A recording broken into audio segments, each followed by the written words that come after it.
That and me. Here we go.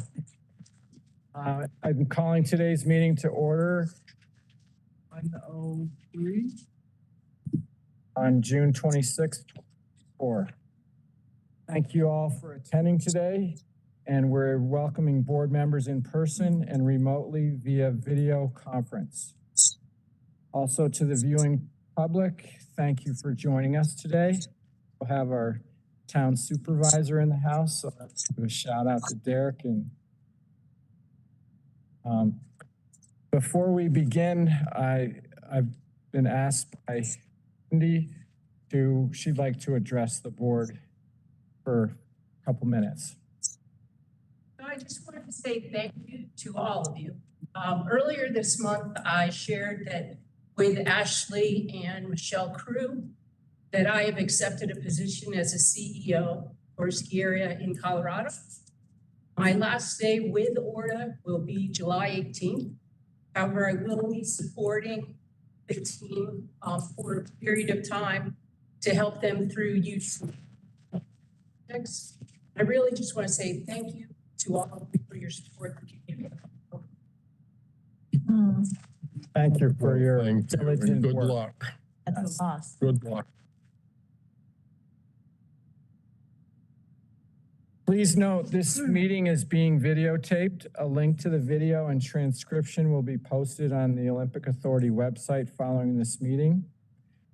As we start with today's items, I remind board members to speak as clearly as possible and to identify yourselves each time you speak or make a motion. I would like to take this opportunity to welcome Ms. Jen Holdereid to the table. And she's our new board member. I'm gonna say, and handle the pressure, I'm just gonna give it to her anyway.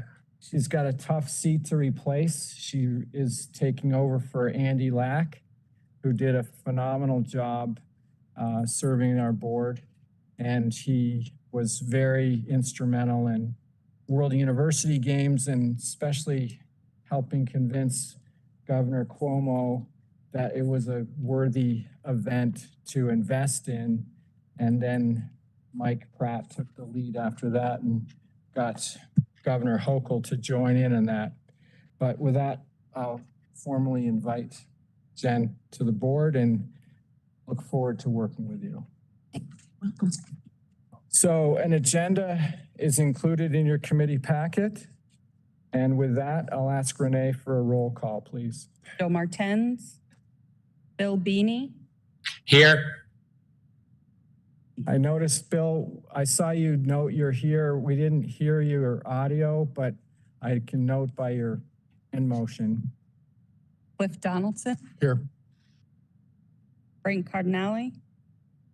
Jen Holdereid. Here. Steve Hunt. Here. Betty Little. Here. Art Lucy. Here. Diane Monroe. Here. Chris Pushkarsh. Present. Joe Zalewski. Here. Same with Joe. I saw his lips move, but I didn't hear the audio. And Eleanor Tatum. Here. We have a quorum, and I'd just like to point out that Joe Zalewski is attending under extraordinary circumstances. Thank you, Renee. Okay, first item on our agenda this afternoon is approval of our meeting minutes from the April 12th. And may I have a motion to approve the minutes from our April 12th meeting? I'll make that motion, Betty. I'll second it, Cliff. Okay. And is there any discussion? I'll kindly tell Jen you need to abstain since you weren't here or you weren't on the board yet. Makes sense. So all those in favor, please say aye. Aye. Aye. Any opposed, please say nay. Any abstained? I'll abstain. I Jen. was absent too. And the motion carries unanimously.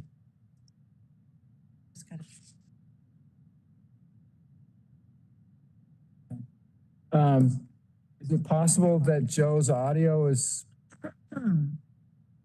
working yet? Bill, can you hear me? Bill's is definitely off. Yes, I can hear you. Yeah. All right. Yeah, and I can hear you as well, Joe. This is Dave Gable from the FPR Group. we can hear them We're all and speaking. you guys, but Can't not. hear them. Can you hear me? Yep. Okay, great. I'm sending him a message in the chat. See if they're monitoring it.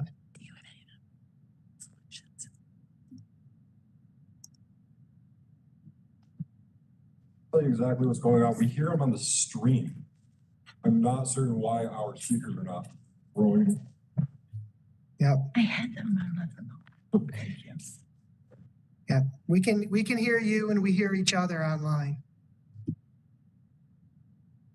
I apologize. Give us 1 second. We're going to throw another speaker in to get that audio. Thank you.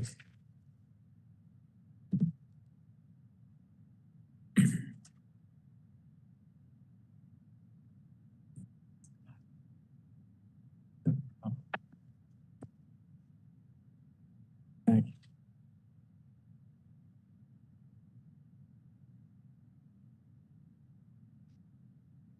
I'm gonna tease you, Art. Right now, there's no paper anymore. For these Impressive. technologies. Our governor will be very thankful. Our governor will be very thankful. Well, I know how concerned you are, so Just so you know, I only print on recycled. So, audio check. Can you hear us yet? Oh, we can hear you, Joe. Thank you. All right. Want to yes. try? Want Sounds to try, good. Bill? Yeah. he needs to unmute. Bill, Yeah, you can hear me, right? that This is- sounds great. And then Great. our last one, our auditor, Sir Gable. Yeah, I can hear you. Can you hear me? We can. Thank you very much. All right. And Fantastic. Mr. Chair, I just wanted to abstain from the last vote on the minutes since I was absent as well.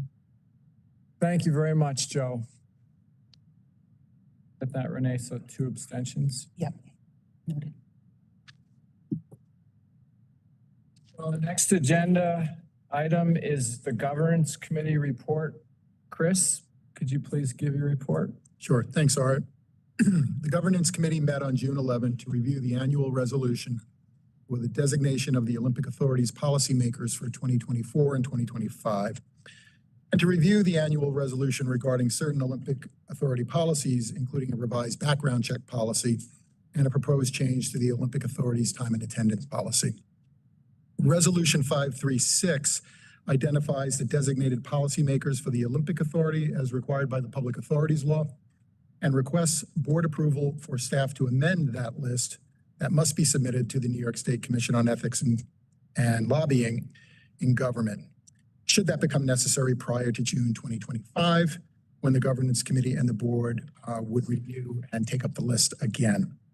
Resolution 537 identifies certain policies that must be reviewed and approved by the board each year and posted on the Olympic Authority website.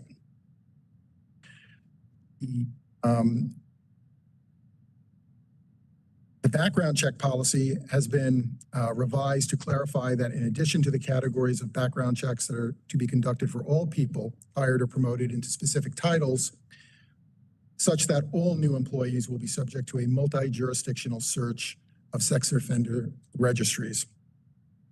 That resolution also includes a proposed change to the time and attendance policy in the Management Confidential Employee Handbook regarding the use of designated holidays. Currently, those employees who work on a holiday are paid for both their regular time and for the holiday. As a result of the proposed change, MC staff who work on a designated holiday will have their time recorded as holiday comp time, which will not accrue from year to year and will need to be used by September 30th of each year following the date on which the staff person worked. The list of designated holidays has been revised as well, combine the Lincoln and Washington's birthday holidays into one holiday on President's Day, and to add Juneteenth as a designated holiday and revise the name of the Columbus Day holiday to Indigenous Peoples Day. Finally, the Olympic Authority has had a long-standing policy of recognizing each employee's birthday as a designated holiday for that individual. However, it's often impractical for individuals to take their birthdays off, and as a result of this change, the employees will be able to make the determination as to whether from their birthday and earn holiday comp time, which they will then have a year to use before that comp time will expire. So at that time of our committee meeting, the committee recommended that the board approve resolutions numbers 536 and 37, with the approval of resolution 537 being subject to the report of the executive committee with regard to the investment policy that is also encompassed in resolution 537. I will say since that time, I have heard at least one potential issue or need for a point of clarification with regard to that designation of holiday time. And my understanding is that we can take that up perhaps at the time the resolution is presented if anyone needs a clarification as to how it will work. At least that is, I'm making that part of my report, although it's after the fact. And finally, there was an executive session at our governance committee meeting on June 11th, during which we reviewed and discussed the 2024 confidential board evaluation, as well as the confidential summary that the committee is required to compile and submit to a list of oversight entities required by law, which I have done with the committee's approval on June 14th, 2024. So that completes my report of the governance committee meeting on June 11th, and I'm open to any questions. And just for clarification, we'll be voting resolution 536 and 537 a bit later in the meeting. Correct. Anyone have questions for Chris? Any of us? Matt, I'll ask the next item on our agenda is from the audit committee. Cliff, would you please give your report to the board? Thank you, Art. Audit Committee met on June 11th to review the annual independent auditor's report. A representative from EFPR Group presented the 23-24 report. This is the Olympic Authority's fourth year in working with EFPR Group. And next year they will still be our auditor. The end of the fifth year, we'll go out to FPs. Overall, the audit went very well. The auditors did not identify any material weaknesses in internal controls. There were no instances of non-compliance material to financial statements to report. And they found the Olympic Authority's books and records to be maintained in a clear and orderly fashion. As a result, the audit committee voted to recommend that the board approve resolution number 539, approving the independent auditor's report. And while I've got the floor a minute, Mr. Chairman, I would like to point out that a week from today, our longtime friend and director of finance, Evitt, is leaving, going into retirement, and going to jury duty in Utica immediately thereafter. Peg, it's been a joy working with you all these years, and you will be sorely missed. But I'd also like to introduce our new director of finance, Ron Graham, who's sitting next to Peg. He's taking over. Peg will still be hanging around to help Ron as he learns the ins and outs of ORDA and the finance division. So we welcome Ron and wish you good luck and look forward to working with you. Peggy will give you a round of applause.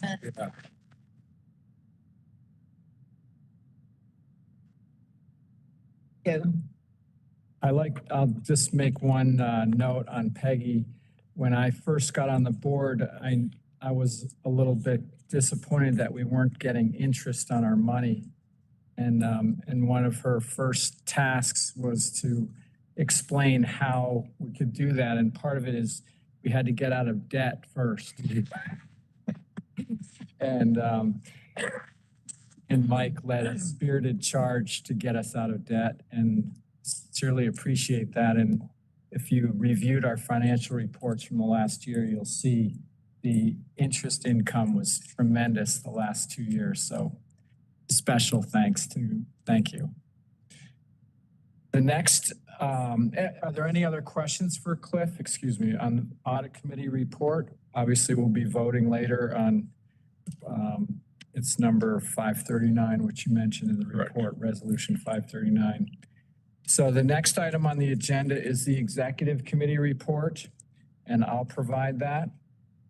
Executive committee met on June 11th, 2024 to discuss the Olympic Authority's investment policy, including the investment report, and to review the Olympic Authority's 2023-2024 annual report. Accordingly, the committee recommends that the board approve Resolution 538 to approve the Olympic Authority's 2023-2024 annual report. Thank you to all the staff who worked on putting this together. Job very well done. As part of Resolution 537, the Executive Committee reviewed the Olympic Authority's annual investment policy and report.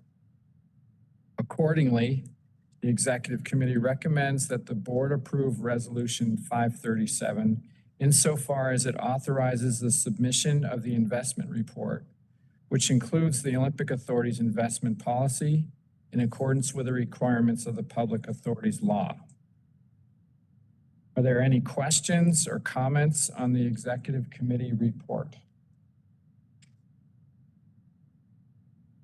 Hearing none, I'll ask, our next committee item is actually board item is the president's report. That's up to Ashley, and please report.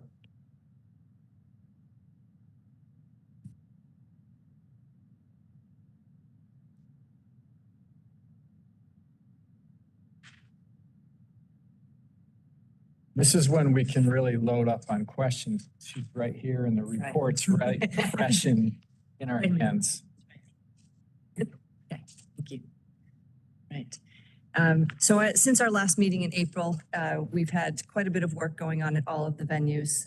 Each of the venues is currently, and I will say with the exception of Gore, who will launch their summer activities on July 5th, but all of the venues have now shifted over to summer seasons. So this includes bobsled rides and coaster rides at Mount Van Hovenberg, as well as hiking trails. Bel Air, the beach is open, the gondola is open. The Veterans Memorial Highway opened last month. And of course, the Olympic Jumping Complex is open for zip lines and tours as well. So full swing over to summer activities at the venues.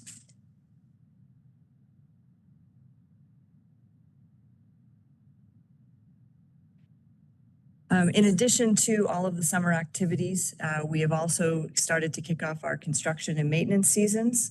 The largest of the projects that we have ongoing at the moment is at Gore Mountain or North Creek Ski Bowl, just to the side of Gore. This project started back at the end of March, and it will include a new lodge, a summer attraction ride, and a replacement of the Hudson chairlift. So this project is well underway. It is scheduled to be complete in September of 2025, and it is currently on schedule to open at that point.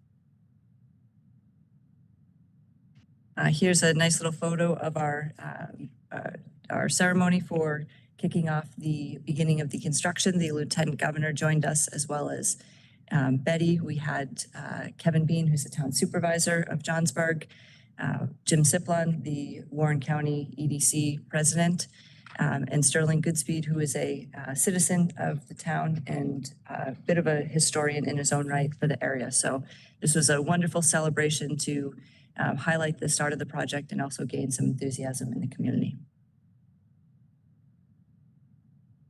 Bel Air has started their renovations as well. Right here you're seeing at the top, this is the clearing for the extension of the learning area. So this is now waiting for the arrival of the conveyor belt that will be installed here along what would be your left side here. The gondola is to the right. It's hard to see in this picture.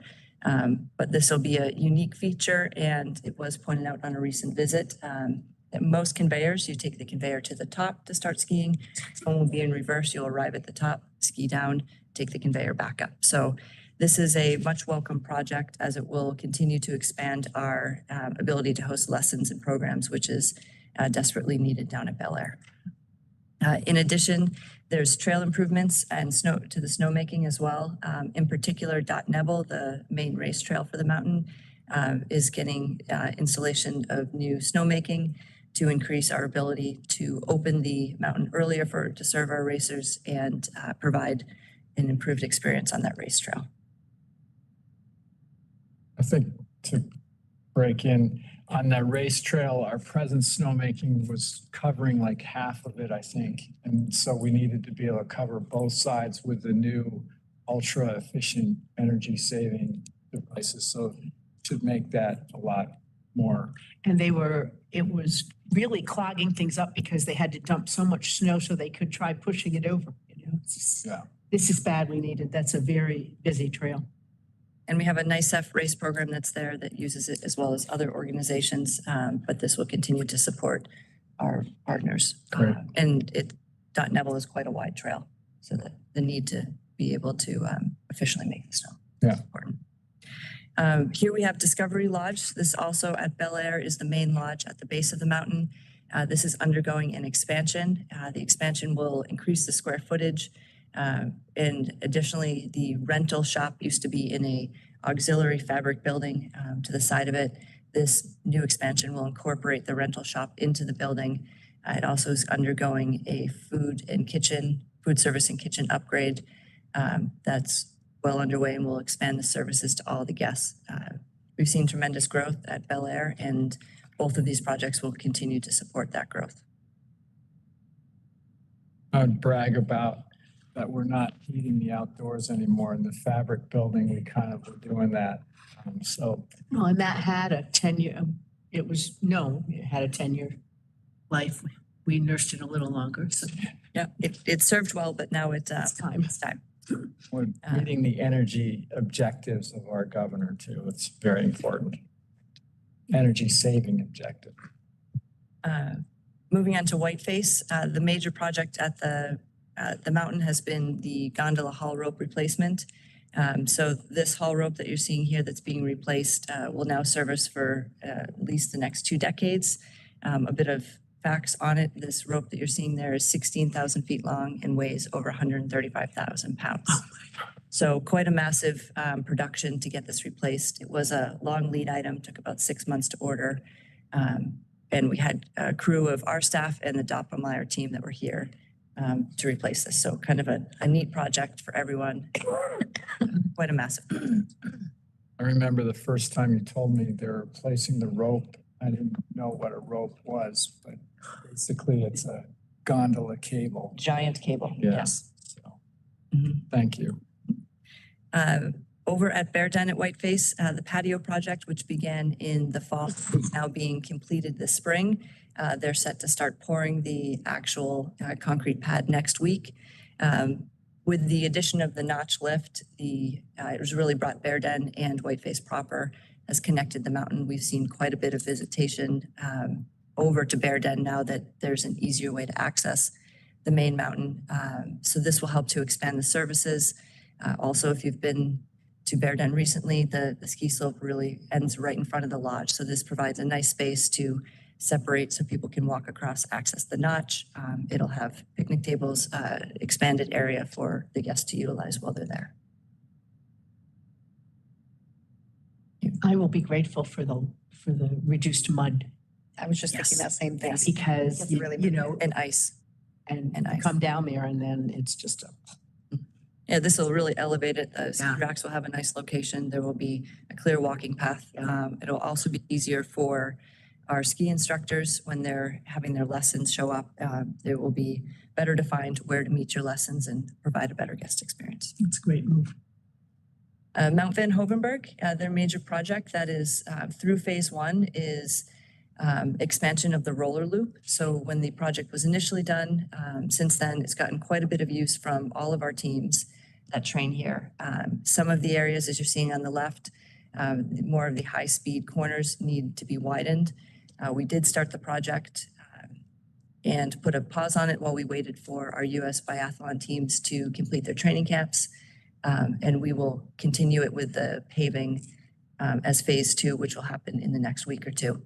We're really sensitive here to try and minimize the impact. This is an important time for not only USA Biathlon, but also our NYS programs to train on this. So we worked closely with our sport partners to get their feedback, make sure the project was suiting their needs, and also work around their schedule. So I'm quite happy to get this one done, and very happy with the amount of use it's received.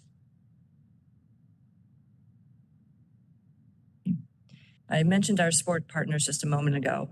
One of our strategies is to continue to increase and strengthen our sport partners.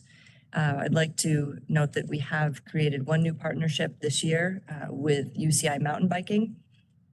So that will be a 3-year contract that we have with for the Mountain Bike World Cup. The first one starting this year, September of 24, with cross country and marathon disciplines, with the possibility for the second year, so in 2025, to add downhill. So this is just a continued of our efforts to increase our sport partnerships and additionally to strengthen them. We also this year are doing and have started a kitchen remodel for the U.S. Olympic and Paralympic Training Center that is owned by ORDA and maintained by the USOPTC. This project has started, and again, working together with our partners on their schedule, with them seeing a huge influx of athletes training prior to the 2026 Olympic Games here in Lake Placid. The Olympic Games are in Milano Cortina, but a lot of our winter sport teams will be training here in Lake Placid. We've worked on a kitchen and food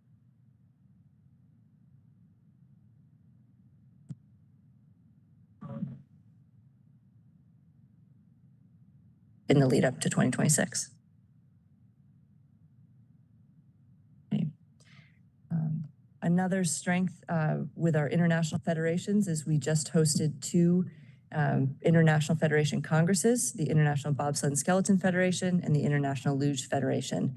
I'd like to thank Rebecca and Jeremy, who really spearheaded this effort. Not only were we the host to the congresses, but we really pushed both of the international federations to be more collaborative and have sustainability in mind. So we had a joint Congress Day on June 16th, where we talked about several of the challenges that both of the organizations and track operators like ourselves are facing. This was a giant step forward in that collaboration and the partnership. So we're very happy to be able to have done that. And certainly the feedback was very positive, and I would expect that that model continues for the future.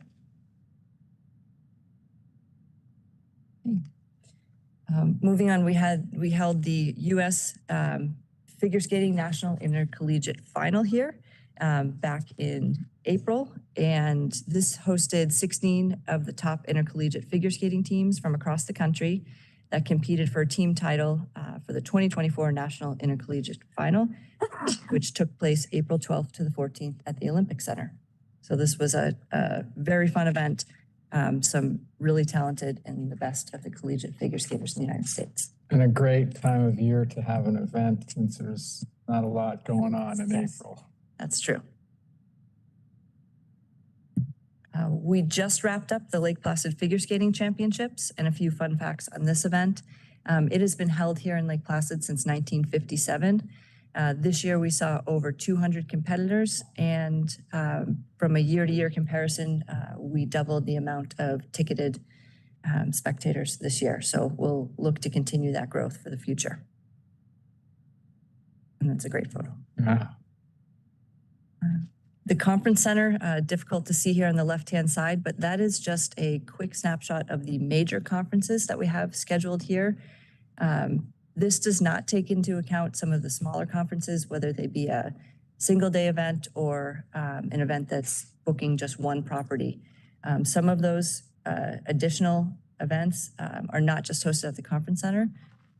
The Olympic Jumping Complex and Mount Van Hovenberg also host events and we try and utilize those venues year round.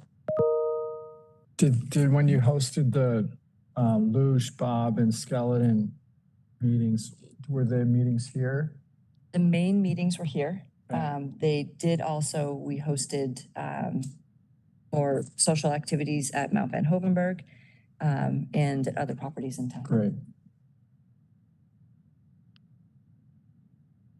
We had a nice visit with the team from the Division of Budget that we work with, as well as a few representatives from the governor's office. This spanned 2 days. We were able to tour the Veterans Memorial Highway, take a look at some of the unique challenges that we have there at that property. Additionally, we were able to get to the Olympic Jumping Complex and Mount Van Hovenberg. It's a good time of year for us to begin to collaborate on future projects and needs for the organization, and also strengthen our relationships there. A few PR highlights. Our communications team has done an excellent job continuing to tell our stories and highlight them across all of the regions that we operate. A few to note for the past few months since our last meeting in April. There was significant coverage of the eclipse. So we had several venues that offered either just viewing sites or special activities. Really a tremendous turnout at each of those and a great experience for our guests and for our staff who were able to support those. We have received extensive coverage on our bid for the 2026 sliding events on behalf of Milano Cortina. That continues to be an item of topic that we receive quite a bit of media coverage on. I'd like to cut in on there. There's people thought that it was like, including me,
Certainly we are support our sport partners there. This is something that makes sense for all of us to look at all of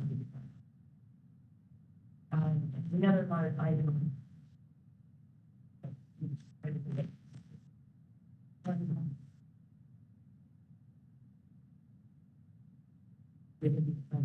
Other rounds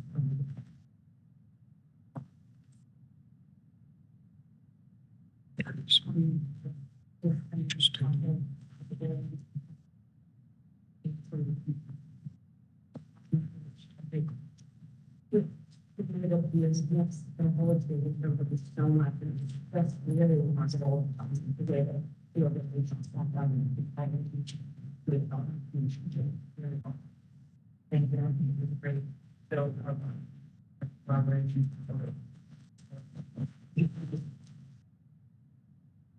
Here we go. That's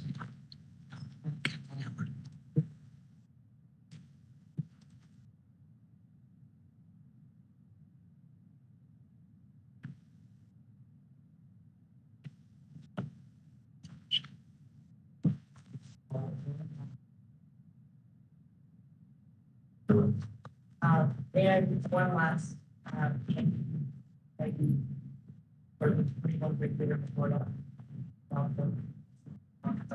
Something about, but then just like.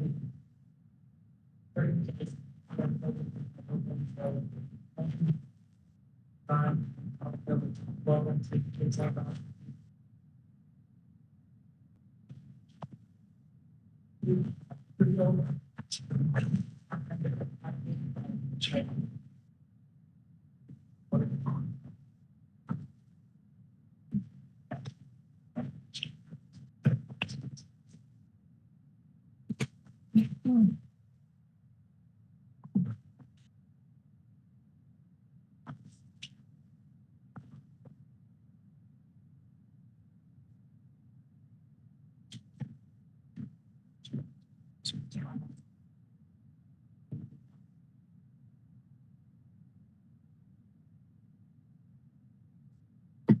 Sorry.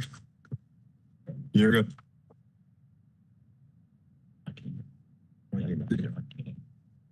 What? It's on now.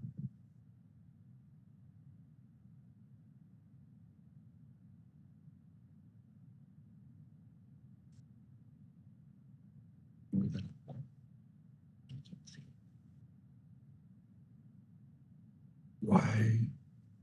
It's kind of clear now. No, we're working out the camera right now. I'm not certain why it failed, but it has failed. We are working out that.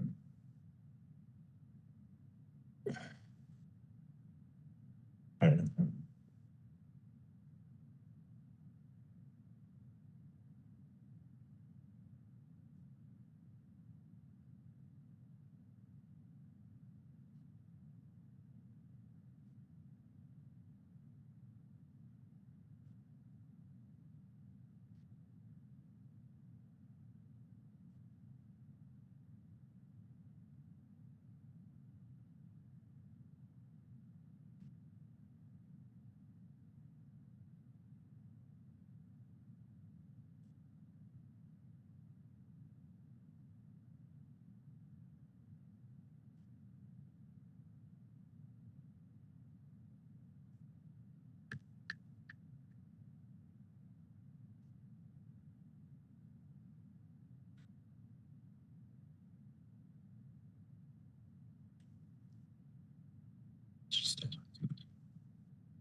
Yeah, they're Ashley. Ashley. They're all there. They're all there. I just jumped in it. I jumped in the meeting. They were all there. They're all there. Yeah. Yeah.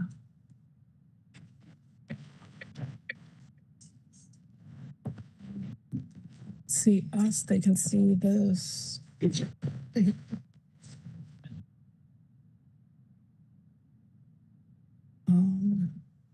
They can see the presentation. And we can hear you on the, through the WebEx.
We worked through a few technical difficulties. I believe we are all set now. So that was a wrap up of our PR highlights. And we have again, thank you, Peggy. One more time, we can't hurt. And a short video to wrap up the president's report.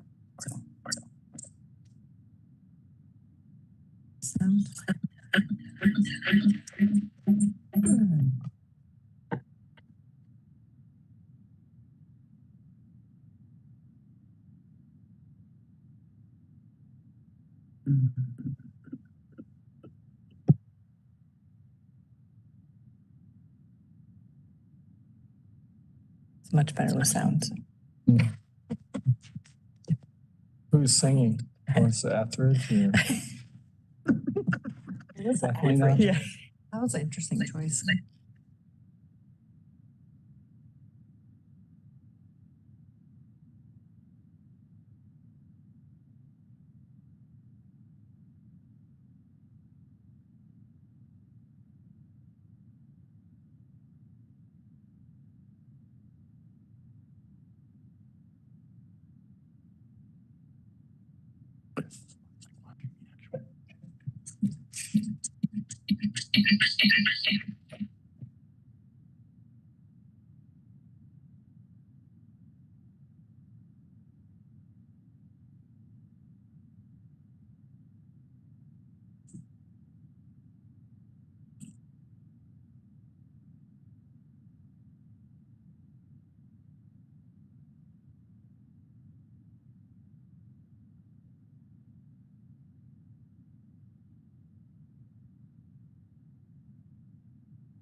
A lot of action. Busy place. Yes. Really nice.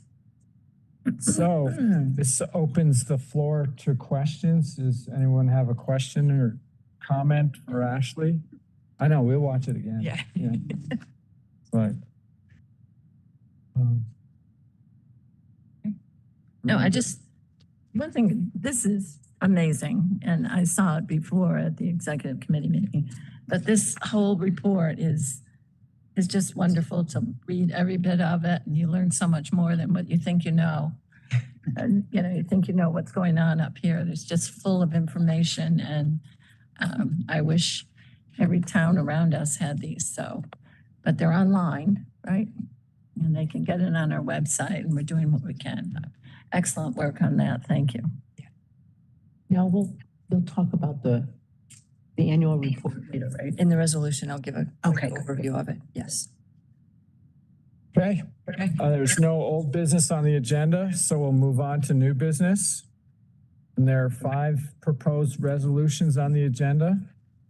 And we'll start with Resolution 536.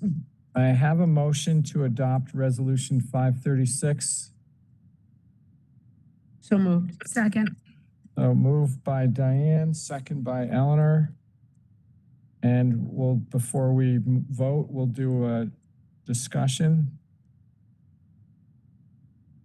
Chris, thanks for the information you gave on this report. Are there any questions or further discussion we need for this? Yeah, on these that are listed as vacant, This is the policymakers? yes, the Okay. policymakers, I'm sorry. Yeah. Thank you. That was pretty clear. Will those be filled with the new people we have just brought on board? Yes, so we'll get updated. I believe we have 30 days, Ed. 30 days, correct. Yes. Date it from the time that Okay. that there's any changes. So we don't need to amend this. No, this resolution allows for the ability for us to update it as necessary throughout the Okay. year. All right, good, thank you. Because it was passed at the committee level, we're going to stick with what we have, and we have the ability and the obligation within 30 days to update it as positions are filled. Thank you, Ed. Great, thanks, Cliff. Any questions, further questions? All those in favor, please say aye. Aye. Aye. Any opposed, please say nay. Any abstentions? Just for the record, because Frank is in a remote location, he can't vote or make a motion. All right, we'll move on. Motion carried unanimously. May I have a motion to adopt Resolution 537? I make the motion, Betty. Second, Cliff. And this resolution is adopting certain policies and procedures. Information about this resolution was included in both the governance and executive committee reports. Does anyone have any questions about this? Yeah. Okay, Diane? I think I have a really specific question that hopefully will help with the clarification. So management confidential are salaried, correct? Correct. Okay. So those who are hourly, if they work on a holiday, this is specific to the holiday. If they are hourly and they work on the holiday, it's automatic. They get double the pay, correct? Correct. Okay. If they're salaried, what is the definition of holiday pay? Because the understanding I had of salaried is that they get a salary and they work in a way that needs to be, whatever needs to be done kind of thing. How does that work currently? The holiday pay? Yeah, So for salaried. if a management confidential staff member, which is a salaried staff member, was to work on a holiday, they would get holiday pay in addition to. So it's essentially double the rate for that day. Okay. So this policy changes that to take the holiday. So we recognize there are several staff that will have to work on holidays. Rather than acquiring holiday pay, they would accrue a holiday comp day that they could utilize at another point throughout the year. So an additional paid day off. So they get, instead of getting double pay, they get an additional paid day off. And now I go to the next question for clarity. And that day off is a day of their choosing within the next calendar year? They have until September 30th of that year, with the exception of the birthday, which the birthday is a holiday pay. They would have 1 year from the date of their birthday to utilize that. Okay, so let's say there's a big event on Labor Day and we have a salaried person who has to work that day. They only have until the end of September to use that extra day? Yes. Correct. Okay. Use it or lose it. Is there any, okay, all right. So and this is another question I asked of the governance committee. I apologize, but there is currently language in the MC handbook that says when you're using comp days, you have to work and you can only use up to a certain number of hours on that day. This particular piece that we're talking about. Comp day or professional time? No, my memory is, and you know, who knows, I may have it wrong, but I remember talking about the concern I had that if somebody has comp time and they are really limited in how they're able to spend it. So maybe they have comp time because they worked on a holiday. This limitation for how long they have to spend it is something I think could be concerning and could be upsetting. And I'm typically the one who says, how are we doing taking care of our people, right? So, and I did get some feedback middle of this week from someone down south on this. And so I just wanted to make sure we were real clear. If I'm salaried, I have to work on a holiday, which is part of what we do. And then I can choose when to take that, I'm going to call it a bonus day. Instead of additional holiday pay, you get to take that day somewhere else. Okay. Now, have we looked at any data on our MC people and their utilization of either vacation or comp time? Why am I asking that? At Bel Air, and I'm assuming what I see, it's everywhere, the MC people are, it's hard to find staff, so they are covering all the time. And many of them have a difficult time finding time because of their commitment to the organization to actually use their vacation, let alone the comp time. Yes. And so that is a piece that is also something that has been brought to me. And part of me says, we talked about this very thoroughly. When questions started coming, I felt a little embarrassed because I couldn't recite it cold, okay? And then the other thing is the MC handbook is going to be undergoing significant revision.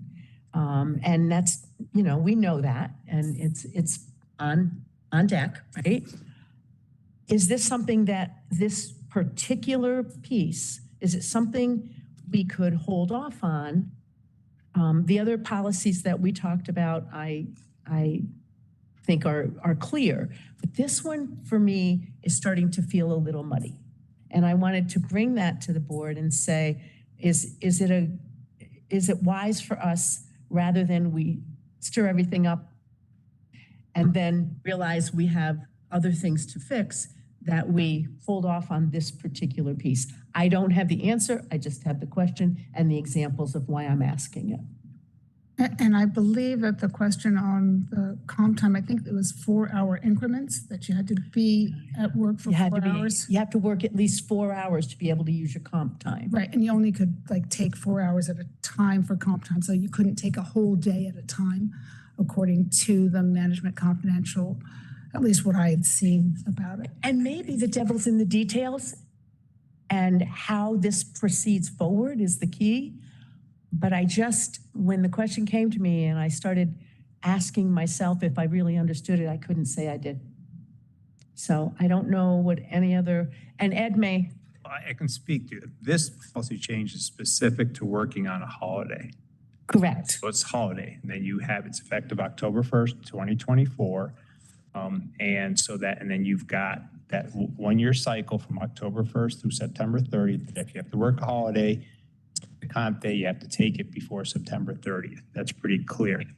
What you're referring to otherwise is if you're supposed to work 7.5 hours a day and you end up accumulating 15 hours because you work extra on additional days, what that provision applies for is that accumulates, but you can't take a whole day. You have to come in, you can use that as a partial day. That's what that relates to. So that's clearly delineated. Yes, exactly. And a lot of people are banking those hours because there's so much to be done. Is a And separate it's bank, not to be holiday, with this. take whenever you want. Exactly.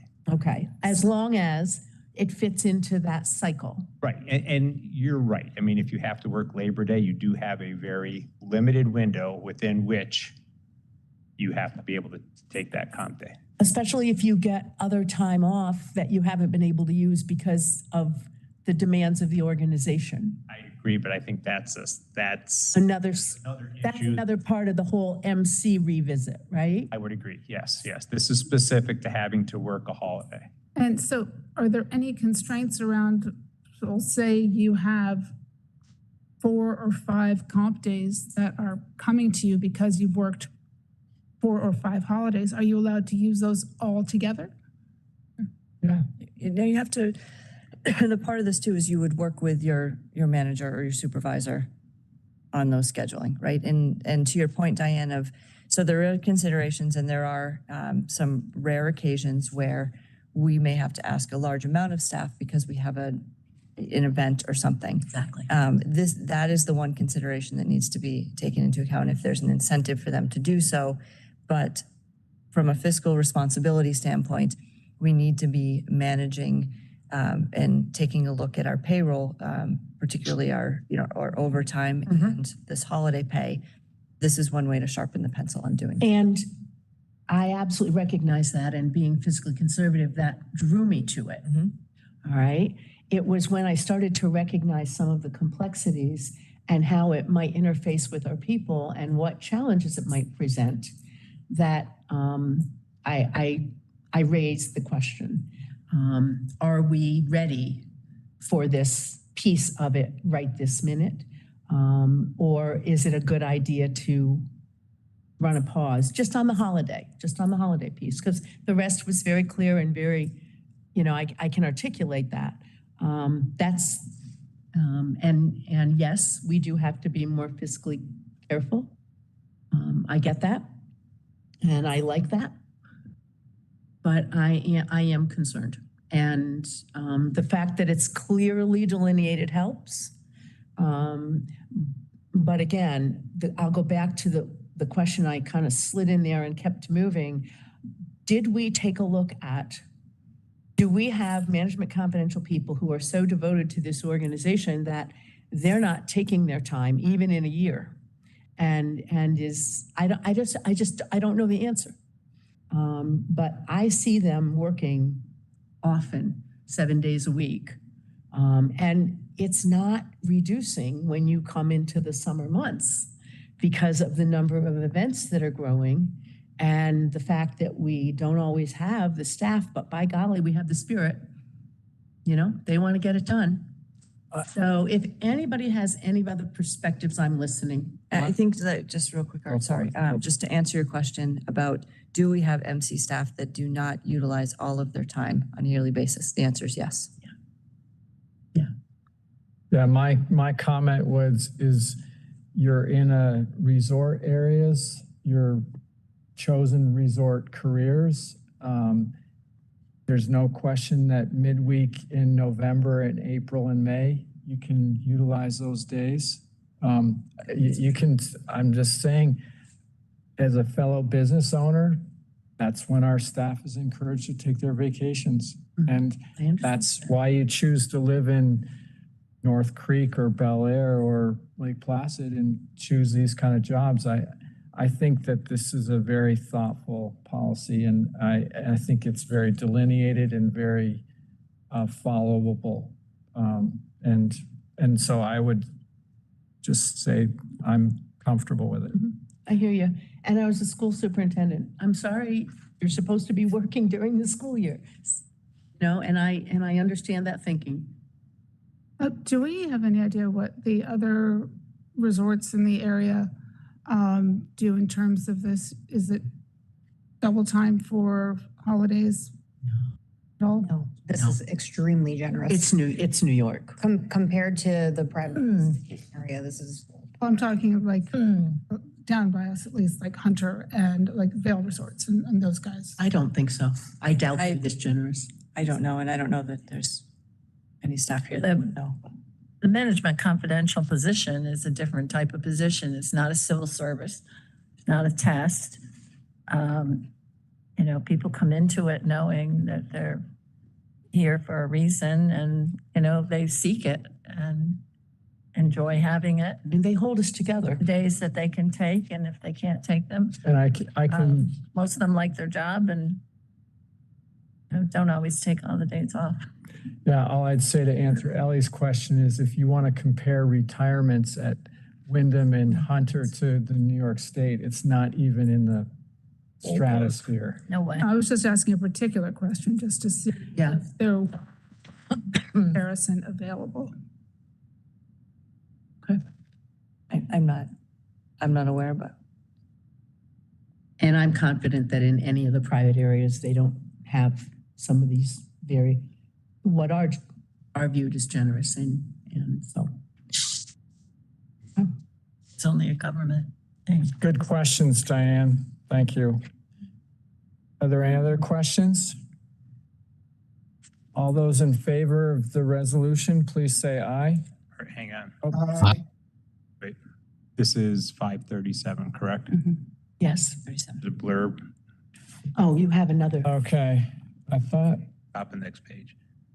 Upon re- gotcha. Okay. So before we vote, sorry, thank you. Upon review of the paid family review policy after you just got your packets, it was determined that this policy needed to be revised to remove the phrase in provisions in years 2020 and 2021.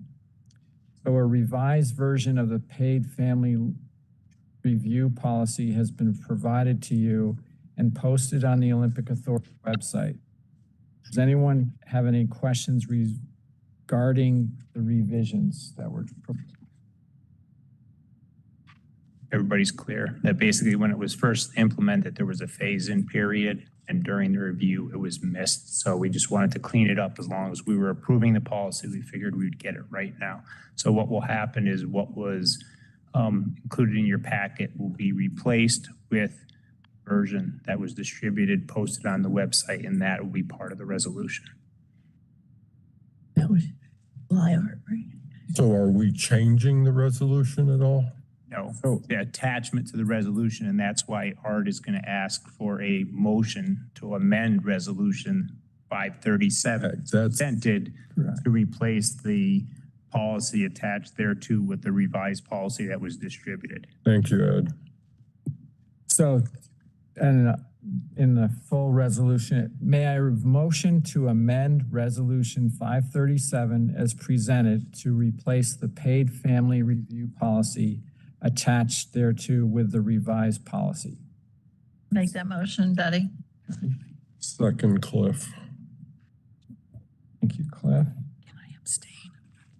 Yes. So all those in favor, please say aye. Aye. Favor Aye. of the amendment. The amendment. Correct. We're voting Correct. the amendment. Aye. Aye. Are there any opposed to the amendment? Are there any abstentions to the amendment?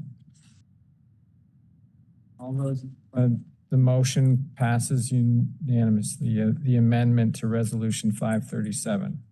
So now I'll ask for a vote on resolution 537 as amended.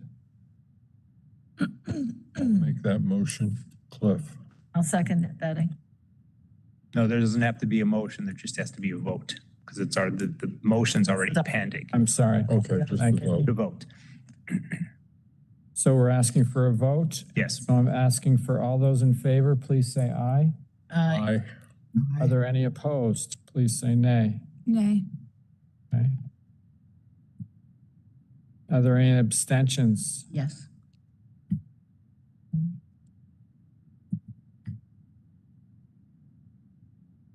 So I have vote in favor outweighing the nays and the abstention.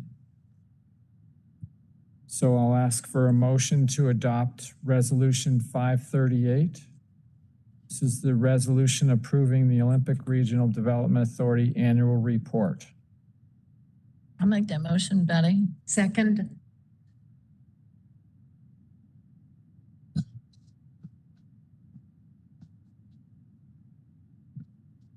Okay, you have some additional notes? Yes, so I just wanted to note, and thank you, Betty, for pointing it out earlier, that the 23-24 annual report, which is available online, was very well done, and just a huge appreciation to the staff for all of their work on this. A few items that I think, so if you have not had the chance to review it, it has an extensive overview of the venues and all of the operations. In addition, there's a nice highlight on the history of the Veterans Memorial Highway. This is really a unique venue that we operate, and so there's a very thorough piece on it, that report. In addition, there's a nice tribute and thank you to Mike Pratt for his 38 years at the Olympic Regional Development Authority and the work that he has done over those years. So again, thank you to the staff, and certainly a lot of work and very good material within the report. Any other questions or proclamations or proudness? Oh, well, only just the cover alone, I thought said it well. Whenever I finished a report, and the incident was published, I would start saying to myself, oh, what needs to be better next year? I don't know. Do you do that to yourself? Because just be curious as to, this really shows growth, shows the diversity of our programming. You know, do you have any goals as you think about this a year from now, what you hope to see in there? In the annual report? Yeah. I think the overall view, looking forward to the future, there's a lot of work that is already in place that will be wrapped up, and we'll be beginning to tell the story of how those new projects that have been implemented are positively impacting the venues. You know, we always give a snapshot of our visitation. We continue to market and grow not only our offerings, but the visitors that in the regions that we operate. We want to continue to see that grow. And I think all of the pieces of the projects will lead to that. So those are two items that we'll certainly be highlighting next year. One of the things at Bel Air is the need for growth. And there's a lot of excitement over the fact that it's being responded to. And it's really sets us up well. Everything that ORDA is doing at Bel Air right now sets us up well for future potential expansion. And the region is noticing that and is both excited and appreciative. So this highlighted it very well, and I'm looking forward to next year's.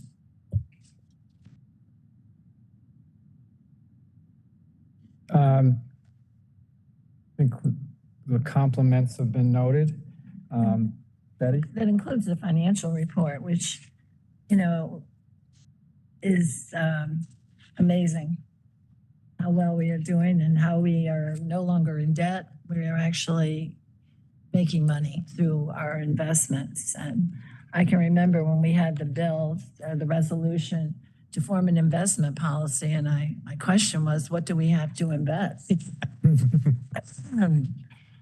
It's amazing. I think, you know, certainly COVID and so many more people skiing and not being able to go to Vermont. We have that sign at exit 17, tells about the New York ski areas. You know, some of them are so far from exit 17, you should have a good look on them getting there, but it shows that we have ski areas in the Adirondacks and in the north, and they got utilized. And Vermont's the one that closed. So that's, and we still have them, and the increase in season passes, you know, is tremendous.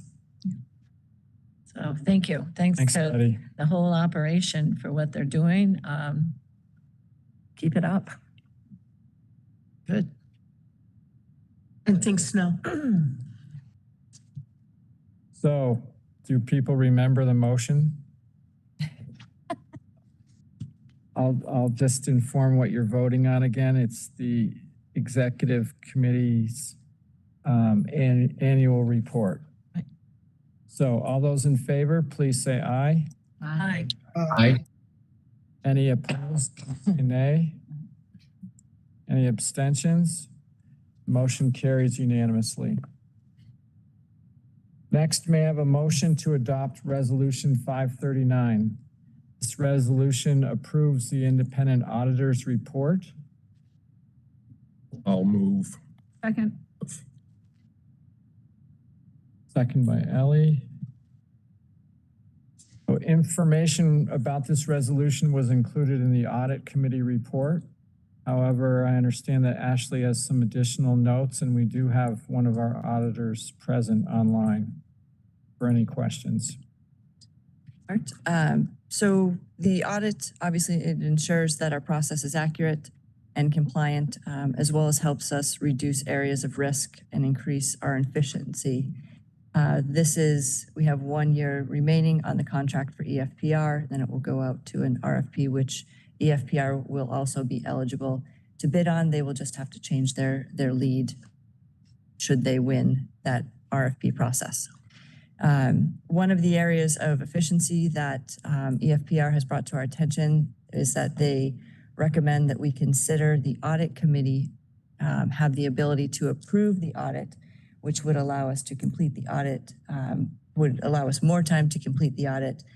We are up against a deadline for finalizing that and reporting it to New York State, and it's always a very fast pace in order to get the audit done. So they have similar customers that also audit committees that have the ability to approve the audit rather than recommending it and bringing it forth to the board. So that is one item of recommendation. And we do have Dave online if anybody has any questions or if you'd like to have a conversation on that. And now that's separate from approving the audit report. The consideration of changing our structure. This would be separate, yes. Okay. Yeah.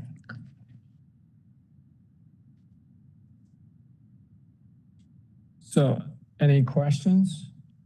Wait, is that a bylaw change or is that to be able to approve the audit within audit committee? It would be a committee change. Bylaw change. It would be Not a bylaw, it'd be a committee. Committee. Have to change the charter of the committee.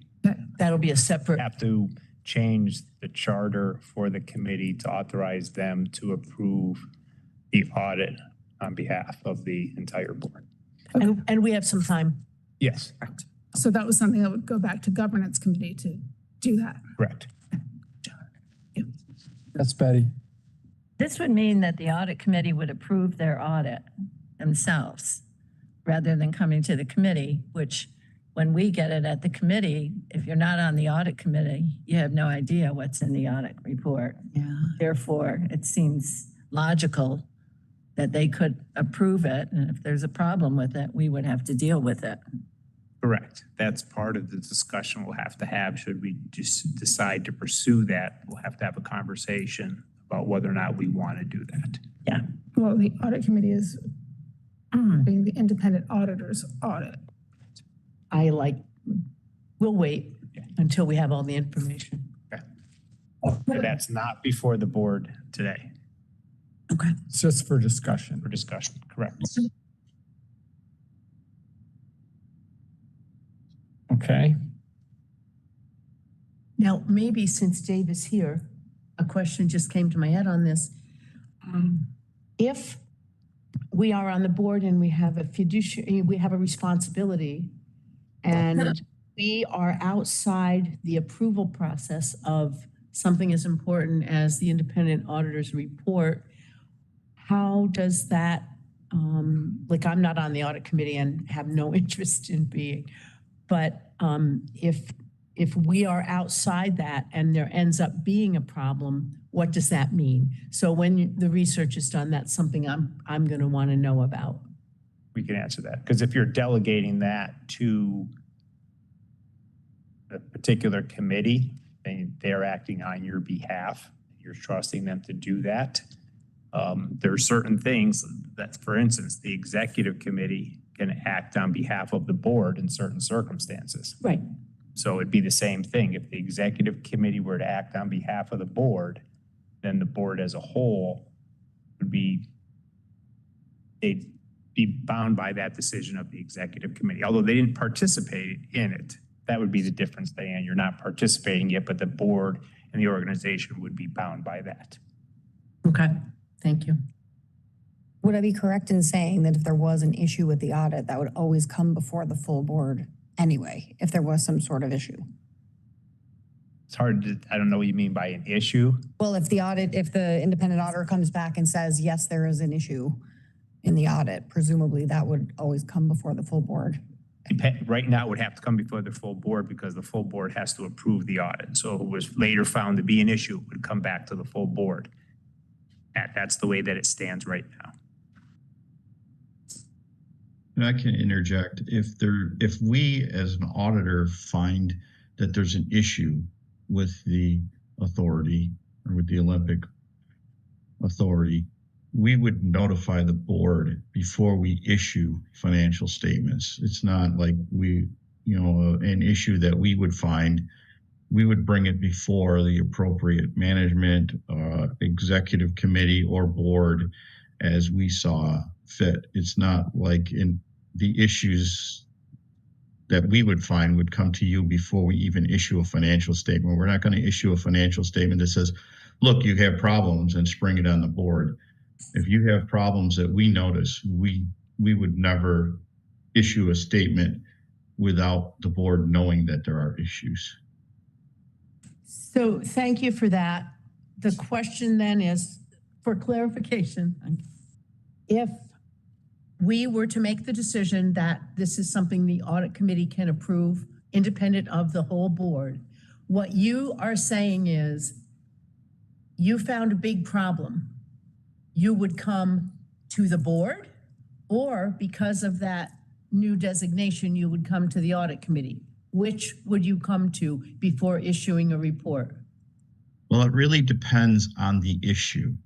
If the issue was something with management of the authority, which you're not you're responsible for overseeing management. If it was an issue with management, we would bring it to the board. It's not entire board. Well, usually we would go to the highest ranking board member at the time and let that board member know. It's not something that I've had. I've been in accounting and auditing since 1989. And the times that I've discovered an issue that needed to be brought to the attention of the board, I can count on one hand. So it's not like it's a specific path that we would follow. It depends on the issue.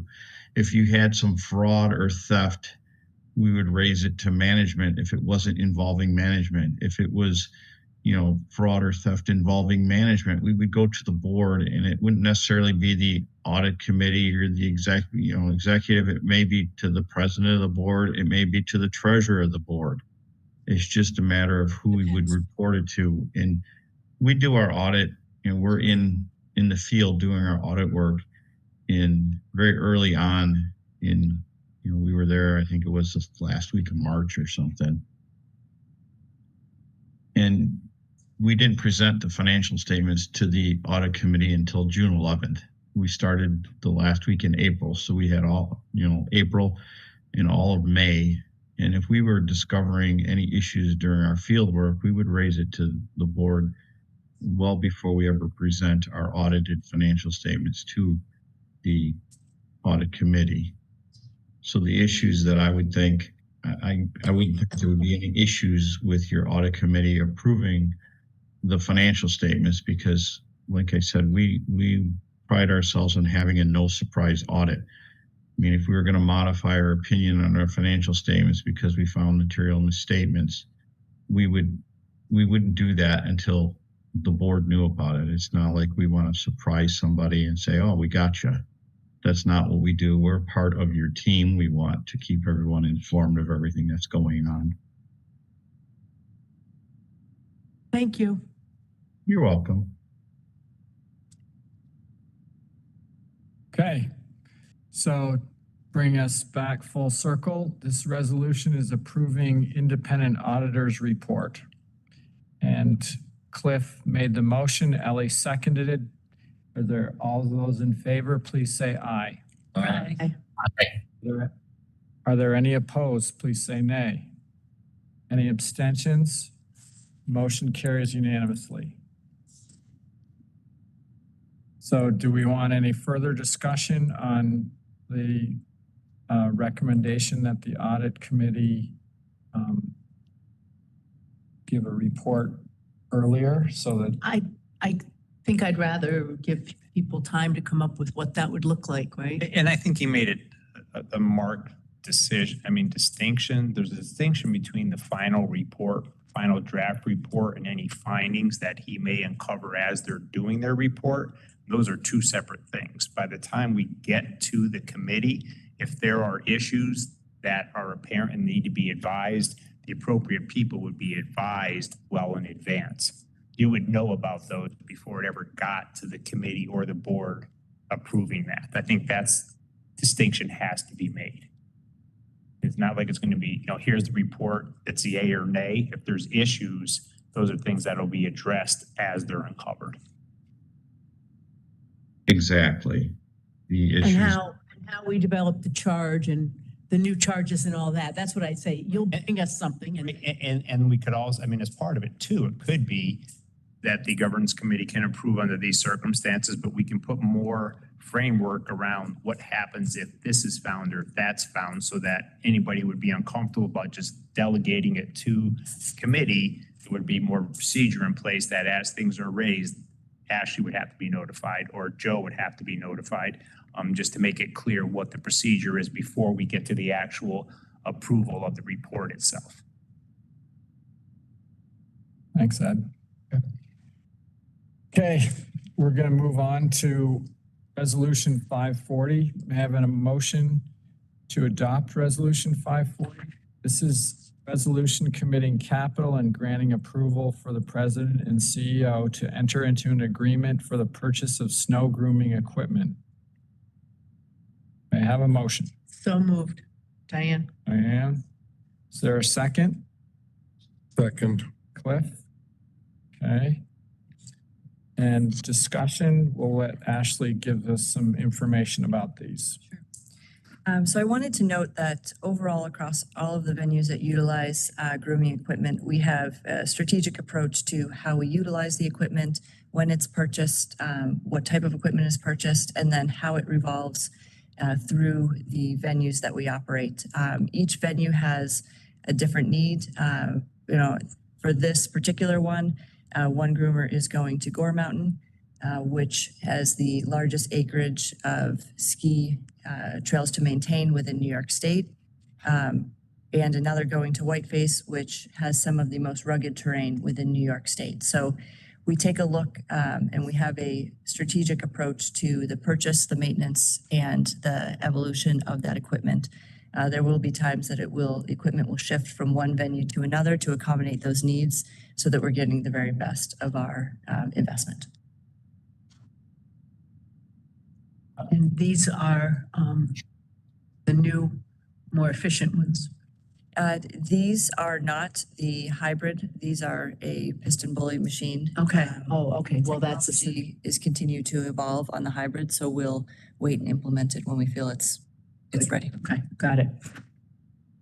My understanding of this one was that we're buying one with a winch and one without, but it has the capability of taking one of our existing winches and adding it to it, so we didn't have to, since we already own a part that the winch part works, so maybe the undercarriage doesn't, so. Correct. So the new groomer going to Whiteface will be winch enabled. We utilize an existing winch that they have. The one at Gore will include a winch and be added to their fleet. Perfect. Good. All those in favor, please say aye. Aye. Are there any opposed? Please say nay. Any abstentions? The motion carries unanimously. Wow, that concludes the business of today's meeting. Are there any other items? If not, I'll entertain a motion to adjourn. So moved. Second. Diane? Wish everybody a happy July 4th. Yeah. Okay. Adjournment, please. Aye. When's our next, Right. do we have?